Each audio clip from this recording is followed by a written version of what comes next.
بسم الله الرحمن الرحيم قالوا ادع لنا ربك يبين لنا ما هي إن البقرة تشابه علينا وإنا إن شاء الله لمهتدون قالوا ادع لنا ربک، انہوں نے کہا اپنے پروردگار سے ایک اور چیز واضح کر لیجئے، یبین لنا ما ہی، اللہ وضاحت کر دے اس بات کی کہ وہ گائے کیسی ہو۔ یہ جملہ 2 مرتبہ آیا ہے۔ پہلے آیا ہے آیت نمبر 68 کے آغاز میں قالوا ادع لنا ربک یبین لنا ما ہی، اور یہاں بھی وہی آیا قالوا ادع لنا ربک یبین لنا ما ہی، آیا نا دونوں جگہ، وہاں بھی یہی الفاظ ہیں یہاں بھی۔ وہاں عمر مراد تھی، جواب سے پتا چلا نا اللہ تعالیٰ نے فرمایا نہ بالکل بڑھیا اور نہ بالکل ہی کم عمر کی ہو۔ یہاں پہ کیا مراد ہے ماہیہ؟ جواب بتاتا ہے کہ انہوں نے ماہیت دریافت کی کہ گائے کیسی ہو۔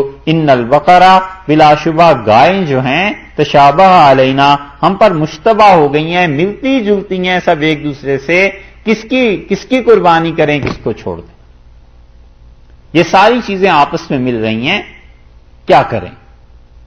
بہت سے کام دو چیزیں سمجھنی چاہیے، ایسے ہوتے ہیں جو انسان کی اپنی ذات تک ہوتے ہیں، اس میں آدمی احتیاط کرے، تقوی ہے، بالکل ٹھیک ہے، کوئی نہیں روکتا۔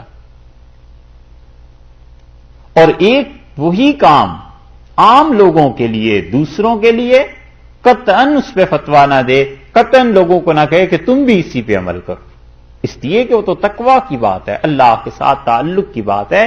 ایک آدمی کے لیے ممکن ہے درست ہو، لیکن دوسرے کے لیے تو نہ اس کو کی امپلیمنٹیشن کرے۔ مثلا سفید رنگ حدیث میں آیا ہے، نبی کریم صلی اللہ علیہ وسلم کو پسند تھا، سفید رنگ کے کپڑے پہنتے تھے۔ اب کوئی آدمی دوسروں کو بھی مجبور کرے کہ بالکل سفید ہی رنگ پہنا کرو اور کوئی رنگ نہ پہنو، غلط بات ہے۔ حضرت صلی اللہ علیہ وسلم نے ان چیزوں کا ایسی شدید احکامات نہیں اسلام نے دیے، اور نہ رسول اللہ صلی اللہ علیہ وسلم ہے کہ دوسروں کے لیے ضرور ہے کہ اسے نافذ ہی کیا جائے۔ اپنا ذاتی تقویٰ کسی انسان کا اللہ کے قرب کا موجب بنتا ہے، لیکن یہی چیز اگر لوگوں کو بتائی جائے اور لوگوں کی زندگی تنگ ہو جائے گی تو وہ شریعت نہیں رہے گی، اللہ سے دوری کا سبب بن جائے گا، کیونکہ اللہ تعالیٰ آخر اپنے بندوں کے ساتھ اس کی مہربانیاں تو ہیں۔ انہوں نے نیا سوال کیا، انہوں نے کہا ساری چیزیں گائیں جتنی ہیں آپس میں ملتی جلتی ہیں، اور کوئی انا انشاء اللہ لمہتدون، اور انہوں نے کہا اگر اللہ نے چاہا تو لمہتدون، ہم کیا کریں گے؟ ہدایت پانے والے ہو جائیں گے، اگر ہم صحیح راہ پر چلنے والے ہو جائیں گے۔ مراد کیا ہے؟ یعنی اس گائے تک پہنچ جائیں گے، ذبح ہم اسے کر لیں گے۔ 3 باتیں اس میں سمجھنے کی ہیں۔ ایک تو یہ انشاء اللہ دیکھا ہے کیسے لکھا ہے، ان الگ شاء الگ اور اللہ الگ، دیکھا نا کیسے لکھا ہے انشاء اللہ۔ یہ انشاء اللہ کو ایسے ہی لکھنا چاہیے،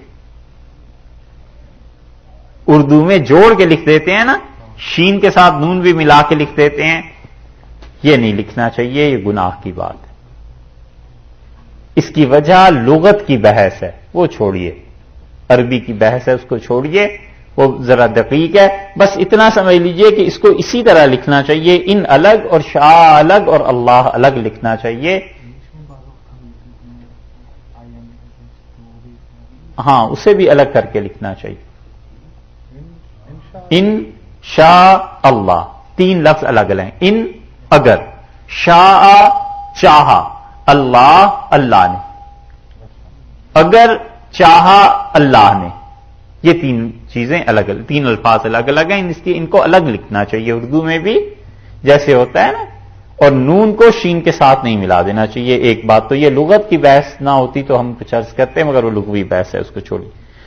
دوسری بات جو بڑی اچھی لکھی ہے مفسرین نے، وہ کہتے ہیں کہ دیکھو انہوں نے تیسرا سوال کیا اور پھر کہا کہ کیا ہونا چاہیے؟ اگر اللہ نے چاہا تو ہم ہدایت پا جائیں گے، یعنی ہم اس گائے تک پہنچ جائیں گے، اسے ذبح کر لیں گے۔ اچھا آگے پڑھ لیجئے، پھر اس کی بات کرتے ہیں۔